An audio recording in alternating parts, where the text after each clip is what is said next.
Азыр эми мында чыныгы Кудай кааласа таза шайлоо өтөт деген ишенич бар болуп турат да.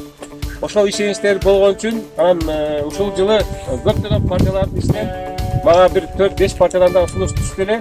Бирок ошол ишеним деген партия менен бир жолго чыгып аттануу турат бар.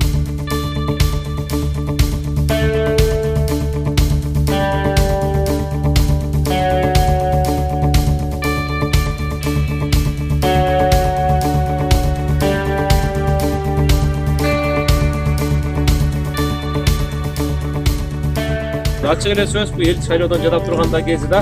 Себеби улам шайлоолор боло берип, ошол элдин көптөгөн үмүттөрү аткарылбай келе берип, эл дагы чарчап тургандай. Бирок үмүтсүз шайтан го.